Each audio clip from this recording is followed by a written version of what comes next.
Hello नमस्कार दोस्तों, मैं बलवीर चौधरी आप सभी का जॉब एंड जीके पर स्वागत करता हूं। दोस्तों, जैसा कि अब राजस्थान पुलिस का जो तैयारी है उसका अंतिम समय आ चुका है, तो मेरे ख्याल से आप सभी अच्छे से तैयारी कर रहे होंगे। और उसी तैयारी के लिए कैसे आप लास्ट टाइम में तैयारी करें और किस तरह से आपको पढ़ाई करनी है, इसी के लिए इसी तरह की बातचीत के लिए मैं आपके सामने लाया हूँ वीर कुमावत, जो कि मेरे साथ ही भर्ती है भीलवाड़ा से। और हम दोनों का ही 2 ज़िलों से सिलेक्शन हुआ था। और जो वीर कुमावत है इनका भी भीलवाड़ा से और कोटा ग्रामीण से, दोनों ही जगह से टॉप रैंक के साथ में सिलेक्शन हुआ है। और बड़ी बात यह है कि इनके कोई एनसीसी वगैरह भी नहीं थी, केवल रिटर्न के जो अपनी मेहनत है उन्हीं के नंबर के आधार पर इन्होंने टॉप रैंक हासिल की है। तो सबसे पहले इनके परिचय के बारे में जान लेते हैं। हाँ, जय हिंद दोस्तों। मैं आपको मेरा थोड़ा परिचय बता देता हूँ। मेरा नाम है वीर कुमावत और मैं बलवीर के साथ ही भीलवाड़ा से भर्ती हूँ फ़िलहाल, और अभी हम खेरवाड़ा से दोनों भाई ट्रेनिंग कर रहे हैं। तो दोस्तों, जैसा कि बलवीर भाई ने बताया कि अभी लास्ट समय चल रहा है, एग्ज़ाम मई में है, तो तैयारी कैसे करनी है। तो दोस्तों, हमने लास्ट टाइम में कैसे तैयारी की थी, मेरा और बलवीर दोनों भीलवाड़ा से भर्ती हैं, और मेरा और बलवीर का दोनों का ही कोटा ग्रामीण से भी सिलेक्शन हुआ था। और मेरा 6 रैंक से कोटा ग्रामीण से और भीलवाड़ा से भी 6 रैंक के साथ दोनों जगह से सिलेक्शन हुआ था। तो हम अपने मुद्दे की बात पे आते हैं अभी कि भाई अब लास्ट टाइम में तैयारी कैसे करें। तो दोस्तों, लास्ट टाइम में तैयारी करने का ये मतलब है कि आप जो पढ़ा हुआ है वो रिवीजन करें, और जिसका अभी तक कोर्स नहीं हुआ है, कंप्लीट कोर्स नहीं हुआ है, तो वो पहले कंप्लीट कोर्स करे और उसके बाद में उसको रिवीजन करे। और ज़्यादा टाइम बचा भी नहीं है, अभी शायद महीना 1.5 महीना 40 दिन बचे हैं बलवीर। 35 से 40 दिन बचे हैं। तो जिस बंदे का अगर कोर्स कंप्लीट हो गया है तो वो टेस्ट तो ज़रूर दे, दिन में आज से ही एक टेस्ट देना स्टार्ट कर दें, क्योंकि बिना टेस्ट के हमें अपनी तैयारी का स्तर का पता नहीं चलता। मैंने भी खुद ने कम से कम 200 टेस्ट दिए थे। मैंने उत्कर्ष पे टेस्ट दिए और टेक्स्ट बुक पे टेस्ट दिए, और एक और ऐप था, कौन सा था अभी मेरे ध्यान में नहीं है, उस पर भी टेस्ट दिए, और जो मतलब ऑफलाइन टेस्ट होते हैं ना उन वो भी दिए मैंने। तो उन और ओमआर ज़रूर भर लेना आप, क्योंकि ओमआर में लास्ट में क्या होता है, हम गड़बड़ी में घबरा जाते हैं और वो गड़बड़ कर देते हैं ओमआर में, जिससे क्या होता है फिर वो हमारे माइनस में नंबर आते हैं। मेरे खुद के भीलवाड़ा से जो मैं 7 तारीख को फर्स्ट में पेपर देने गया, मैंने और बढ़िया पेपर किया, लास्ट में मेरे 65 नंबर बने थे वहाँ से। लेकिन लास्ट में 4-5 क्वेश्चन ऐसे किए मैंने, उनमें फिर पूरों में मतलब कि लगा दिया टिक। एक क्वेश्चन गलत होने की वजह से मेरे लास्ट के 4-5 क्वेश्चन पूरे गलत हो गए। इसकी वजह से मेरे थोड़े नंबर कम आए, माइनस हो गई, और जो मेरे क्वेश्चन आने थे मेरे को सही आ रहे थे वो भी गलत हो गए। तो ऐसी गलती आप मत करना, घर पे ओमआर की प्रैक्टिस ज़रूर करना। तो जैसा कि सबसे बड़ी बात भाई ने बताई है कि आपको एक ओमार शीट भरने की प्रैक्टिस ज़रूर होनी चाहिए। क्योंकि अगर आप एक सवाल ऊपर वाला गलत भरेंगे और अगर आपने ध्यान नहीं दिया तो नीचे वाले पूरे आप गलत गलत भरते जाएंगे, और जो आपका तो स्कोर है। मेरे साथ मैंने 156 का क्वेश्चन था, मतलब 154 नहीं 146 का क्वेश्चन नंबर था, तो उसको मैंने लगाया टिक कि भाई ये मेरा सही है, और वो लग गया गलत जगह से।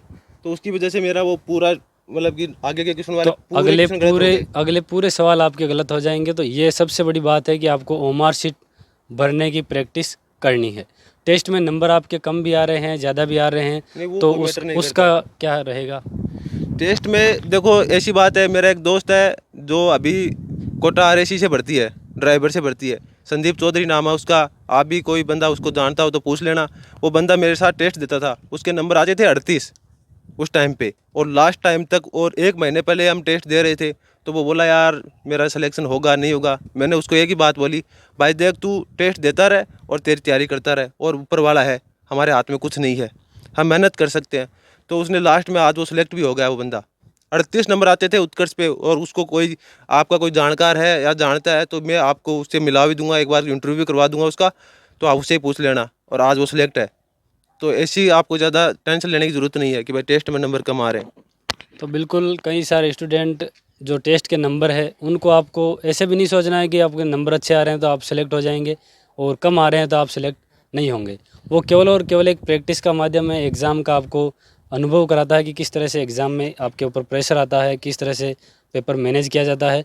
और ये भाई तो बता रही थे, लेकिन मैंने खुद ने पिछली बार जो उत्कर्ष के टेस्ट दिए थे तो मेरे खुद के 38 और 42 नंबर आए थे, और आज आपके सामने ही हूँ, मैं 2 ज़िलों से सेलेक्ट हुआ हूँ। तो बिल्कुल टेस्ट दीजिए आप। टेस्ट में नंबर कम आ रहे हैं तो भी आपको लो कॉन्फिडेंस नहीं होना है, और ज़्यादा आ रहे हैं तो भी ओवर कॉन्फिडेंस नहीं होना है। ठीक है, अब टेस्ट कहाँ से दे, अगर कोई आप टेस्ट suggest कर पाएंगे तो। आप देखो, कोई भी अगर ऑफलाइन मिल रहे हैं आपको, गाइड आती हैं छोटी छोटी, मतलब कि उसमें 10 टेस्ट आते हैं, किसी में 15 टेस्ट आते हैं, वो ले आओ, वो लेके आ जाओ। और उत्कर्ष का भी बढ़िया टेस्ट है। आप सोचोगे कि आप उत्कर्ष की वो विज्ञापन कर रहे हैं, हम कोई विज्ञापन नहीं कर रहे हैं, हमने जो दिए वही बता रहे हैं आपको। तो आप उत्कर्ष के ले लो, टेक्स्ट बुक के ले लो, किसी के भी ले लो टेस्ट, लेकिन आपको टेस्ट देने हैं। और टेस्ट जो ऑनलाइन लो चाहे ऑफलाइन लो, एक ओमार जरूर प्रिंट करवा लेना। एक तो क्या, एक से तो क्या होगा, लगभग आप 10-15 ओमार एक पेज पे दोनों साइड से करवा लेना ओमार, और उसके नाम भरना सब करना। क्योंकि जो बच्चा पहली बार एग्जाम देने जाता है उससे नॉर्मल गलतियां हो ही जाती हैं। कई एक बंदा तो ऐसा था, उसने रोल नंबर तक सही नहीं भरे गए, यही गलती हो जाती है। फिर उसमें क्या है, आपकी एक छोटी सी गलती के लिए आपकी इतनी पूरी मेहनत ख़राब हो जाती है। तो आपको ये ज़रूर ध्यान रखना है। तो टेस्ट सीरीज जैसे हम नाम ले रहे हैं किसी भी संस्थान का या किसी बुक का, तो ये केवल सजेशन मात्र है जो हमने किया है या भाई ने किया है। हम किसी का ऐड नहीं कर रहे हैं, आपको जो अच्छा लगे वो करना है, ठीक है। और मेरे ख्याल से तो आप जो ऑफलाइन आती है वो ले आएंगे तो ज़्यादा बेटर रहेगा, क्योंकि आपका पेपर भी ऑफलाइन होगा। अब भाई से बात करते हैं कि आपने कोचिंग कहाँ से की और क्या सिलेक्शन के लिए कोचिंग ज़रूरी है और कहाँ से कोचिंग करनी चाहिए। महंगे महंगे जो कोचिंग का समय है, तो कहाँ से कोचिंग की आपने? भाई मैंने कहीं से भी कोचिंग नहीं की, मैंने यूट्यूब का सहारा ज़रूर लिया। बाकी मैंने बुक्स पढ़ी बढ़िया, उनके मेरे शॉर्ट नोट्स बनाए, उन्हीं से पढ़ाई की, लास्ट में रिवीजन किया। टेस्ट ज़रूर दिए मैंने कोचिंगों से, मतलब उत्कर्ष हुआ, टेक्स्ट बुक हुई, और भी कई थे और ऑफलाइन थे, वो टेस्ट ज़रूर दिए मैंने। और बाकी मेरे कई दोस्त हैं उन्होंने भी दिए हैं, तो उनका आज बढ़िया रिजल्ट मिला है। तो ये मत सोचना कि भाई हमारे कोई बड़ी कोचिंग में जाने से ही सिलेक्शन होगा, ऐसी कोई बात नहीं है। आप यूट्यूब पर बहुत बढ़िया कंटेंट मिलता है आपको, तो आप उससे पढ़ के भी नौकरी लग सकते हैं आराम से। और राजस्थान पुलिस बहुत ही बढ़िया जॉब है, इसमें कोई ऐसी वैसी तकलीफ भी नहीं है, तो आप तैयारी बढ़िया करें। और जैसा कि ये बता रहे हैं कोचिंग के बारे में, तो कोचिंग कोई ज़रूरी नहीं है। मैंने खुद ने मैथ और रीजनिंग की थी, और बिल्कुल छोटी सी कोचिंग की थी, हमारे स्थानीय जो किशनगढ़ में थी। तो ऐसा नहीं है आप जयपुर जाएंगे या बड़ी बड़ी कोचिंगें हैं उनसे ही सेलेक्ट होंगे। यहाँ जो भी सेलेक्ट है उनमें से कोई आप गिनती से मान लीजिए जो जयपुर वगैरह में पढ़े हैं, बाकी सब अपनी जो लोकल सिटीज़ है या जो लोकल कस्बे हैं वहीं पढ़े लिखे हैं। हाँ, अगर आप कोचिंग करते हैं तो आपको थोड़ा बहुत जो चीज़ें हैं वो समझने में आसानी हो सकती है। तो अभी क्या कोचिंग में जाना चाहिए या घर पे ही सेल्फ स्टडी करनी चाहिए, इसके बारे में बताइए आप। फिलहाल मेरे हिसाब से तो कोचिंग में नहीं जाना चाहिए। लास्ट टाइम है, आप प्रैक्टिस सेट निकालें बस, जिसका कोर्स, अब कोर्स कोचिंग वाले भी क्या करवा देंगे इस टाइम पे। लास्ट टाइम है अभी, तो मेरे हिसाब से ना तो कोचिंग वाले करा पाएंगे ना कुछ और है। तो आप बुक्स पढ़ें, और बुक्स में भी आप ये नहीं देखें कि यार मैं वो कंटेंट उठा लूँ वो कंटेंट उठा लूँ। आप एक मान लो कोई बुक आ गई, नई बुक आई, उसमें आपको एक क्वेश्चन मिल गया मतलब पिछली प्रीवियस ईयर का, तो आप सोचोगे यार इसी बुक से आ रहे हैं, इसी बुक से नहीं आ रहे। बुक्स वाले क्या करते हैं, जो प्रीवियस ईयर क्वेश्चन होता है उसको उठा के उसी का चैप्टर बना देते हैं छोटा सा एक, फिर वो उसी से क्वेश्चन उठाते हैं। आप सोचते हैं यार इस बुक से आ रही है, ऐसी कोई बात नहीं होती। आप कोई भी बुक लें, किसी की भी बुक लें, एक ही बुक पढ़ें बढ़िया तरीके से। एक बुक को 10 बार पढ़ो, 10 बार पढ़ो, बार बार पढ़ो। उस अगर वो बुक कंप्लीट हो जाती है उसके बाद में देखें दूसरी बुक को। अब क्या करते हैं, वो बुक तो पूरी खाली रहती है, पढ़ते नहीं हम उसको, और दूसरी बुक यार वो बुक आई थी उसमें वो क्वेश्चन आया था, तो हम उस बुक को ले आते हैं। ऐसे में फिर क्या कंटेंट ज़्यादा हो जाता है और उसको हम पढ़ नहीं पाते बराबर। तो जैसा बताया कि हम अमूमन जो एग्ज़ाम का टाइम है अभी लास्ट टाइम में, तो इस टाइम में तो आपको किताब बदलनी ही नहीं चाहिए, ठीक है। मैं आपको बता रहा हूँ कि मेरा सिलेक्शन हो गया उस किताब से और आप भागेंगे और वो किताब ले आएंगे, ऐसा बिल्कुल नहीं है। आप जो किताब पढ़ रहे हैं उससे भी सिलेक्शन ले सकते हैं, बस जो आपने अब तक पढ़ी है उसी को बार बार रिवाइज़ करते रहे। दूसरी किताब अब बदलने का बिल्कुल समय नहीं है। हाँ, अगर समय पहले हो तो आप चेंज कर सकते हैं, लेकिन अभी तो जो आपने पढ़ रखा है उसी का बार बार रिवाइज़ करते रहे, ठीक है दोस्तों। और बाकी हम बात करते हैं कोई और सजेशन जो लास्ट टाइम में दे सके, तो आप दीजिए अपनी तरफ से। दोस्तों लास्ट टाइम में सजेशन यही है कि आपको घबराना नहीं है बिल्कुल भी।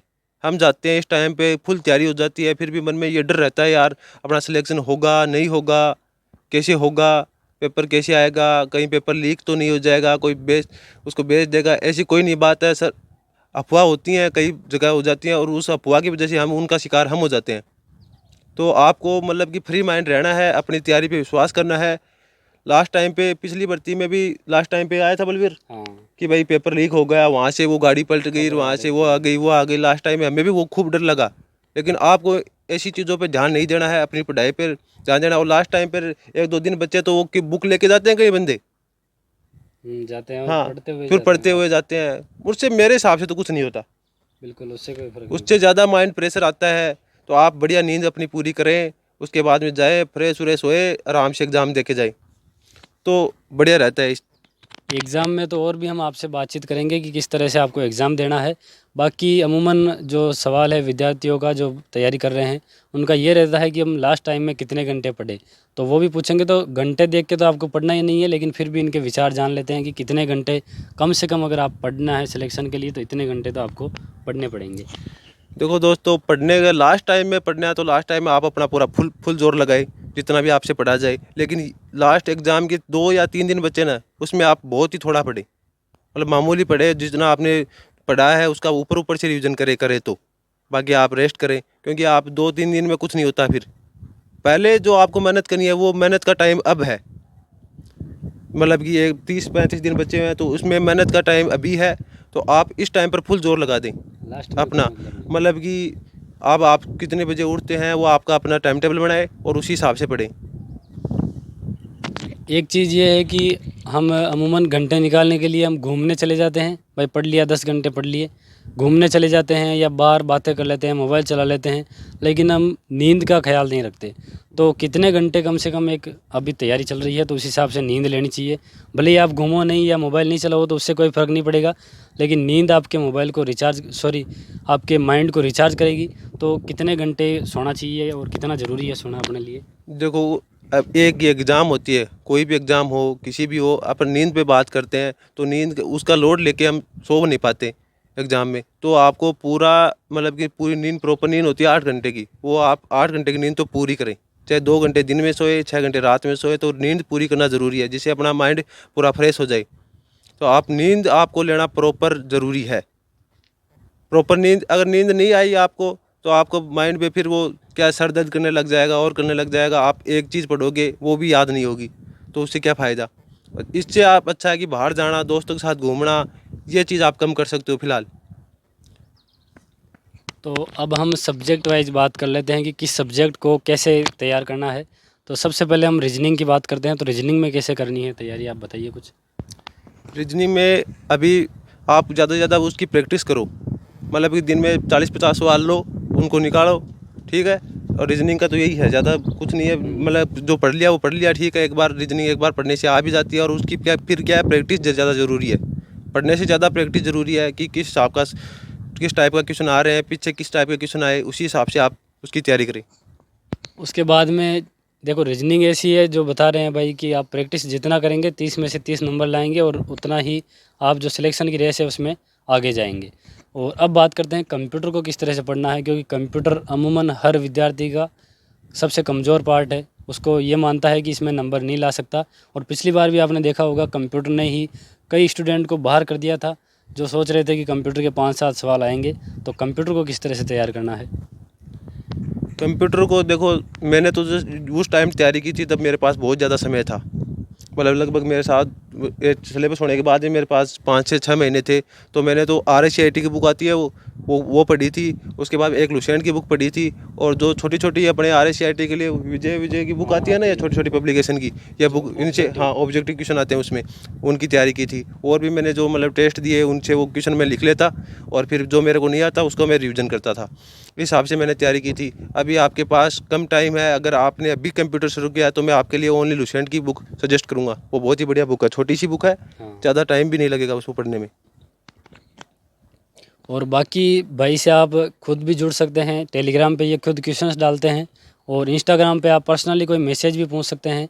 तो RP वीर कुमावत सर्च करना है इंस्टाग्राम पे भी और टेलीग्राम पे भी। और साथ ही अपना टेलीग्राम चैनल भी आप ज्वाइन कर लेना, वहाँ मिलेगा आपको रेगुलर।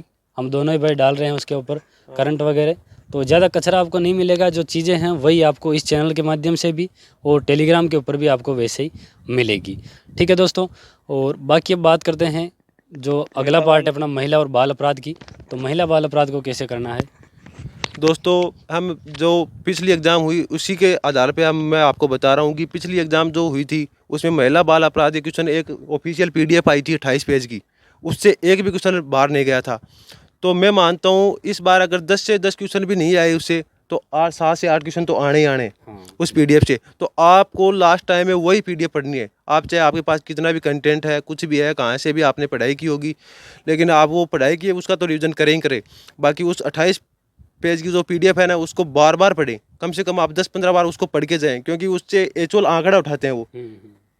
जो NCRB की जो रिपोर्ट है 2015 की, उससे उसने एक्चुअल आंकड़ा उठाया है कि भाई कितने बलात्कार हुए हैं, कितनी महिलाएं शिकार हुई, ऐसे क्वेश्चन आए हैं। तो आप उन क्वेश्चनों को बिल्कुल मत छोड़ना, क्योंकि ये छोटा सा पार्ट है, 28 पेज की PDF है, आप कितना टाइम लगेगा, 1 घंटे में पढ़ लोगे।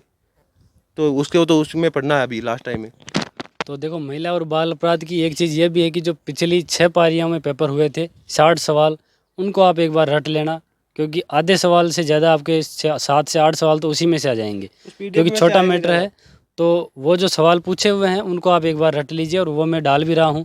एक वीडियो तो मैंने डाल दिया है 1 पारी का, बाकी आपको लगातार 6 पारी का मिल जाएगा, 10-10 जो सवाल है।